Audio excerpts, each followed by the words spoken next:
come to save the day. The Mighty House crew is on the job. This is Mighty House. We're back, and today we're going to talk about hose bibs, frostless hose bibs. What are they called, Rich? Is there something else? Silcox? Yeah, that's it. Silcox. Yeah.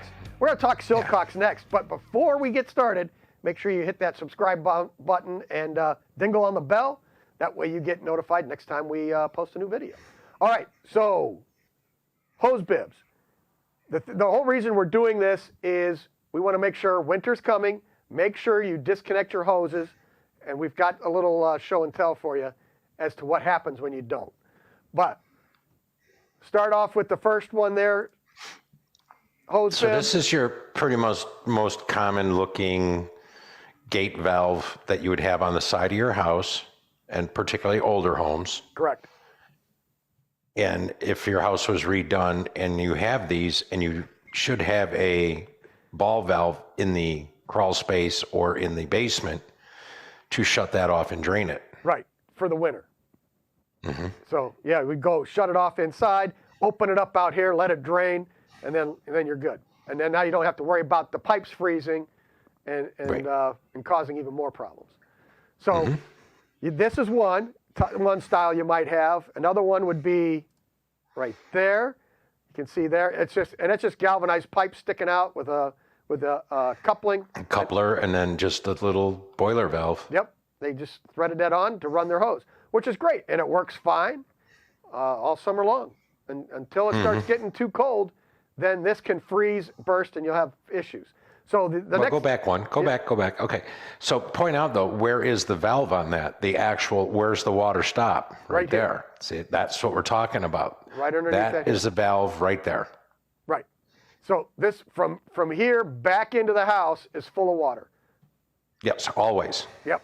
Waiting for you to turn on the valve so that the hose can work. Right. So if you live in a northern climate and you don't want your pipes to freeze, you can use a frostless hose bib.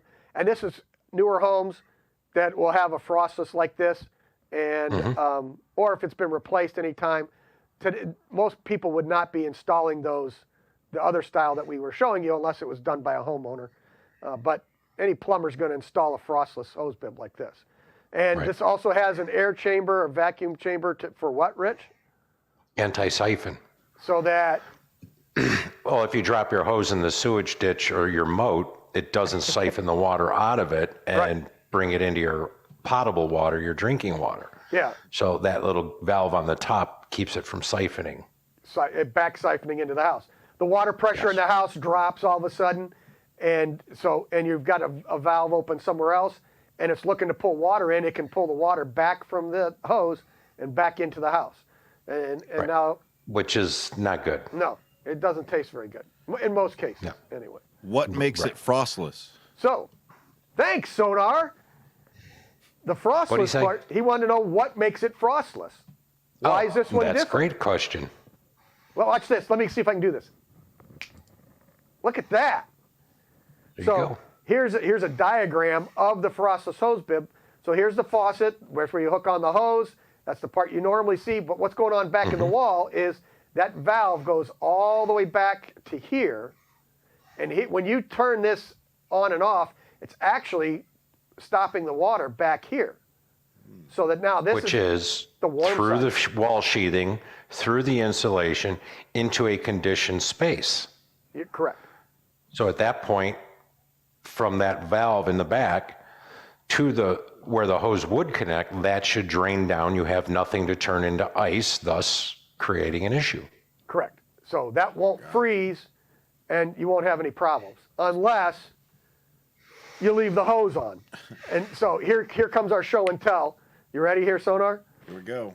So here's one we just replaced, and we did this end of November. It's the beginning of December 2022 that we did this. So we had some cold days, and you can see this client left the hose on, and there's the handle. That's the part you see on the outside.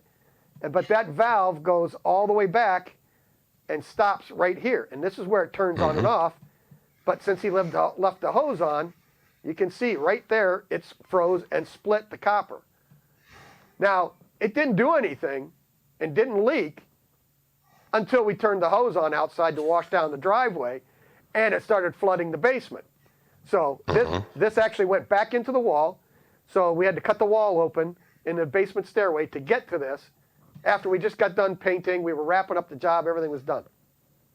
Cut the drywall out to get to this so that we could replace that. But you can see what happens.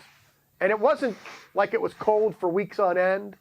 You know, it's been in the... No, it needs that one good snap. Yep. And it's been 20s and teens during the night, but it gets up into the 30s during the day. But you can see that split, and that's all it took. And because the valve is actually further back, it's not going to leak until you go to use it again. Right. So. And in this case, you went to wash down a driveway, but it could have been 2 or 3 months. Yes. Yes. You know, and they'd be out there washing down the driveway, nobody else is around, and all of a sudden, you know, the house is flooded. It was 45 minutes they were outside hosing the driveway down, cleaning things up. Oh, that's no good. And then, and then they went inside and went, wait a minute, I hear water running. They went downstairs and water was coming out of the soffit, running through the bathroom that was just remodeled. So we had to take all the drywall out down there, mop up all the floors. So it was fun. You know, so this is goofy stuff that can cost thousands of dollars. And all you needed to do was take the hose off of this end right there. And it would have saved you thousands of dollars. Yes. So there you go.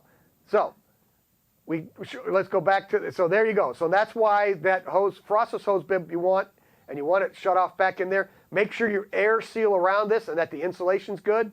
Because if you don't, you know, inside the floor pocket, or if you don't have any insulation in there, then that's not going to help either, because then that cold air can make it back to here and freeze it. Right, it's going to do the same thing it would do if it was just outside. Right. So there you go.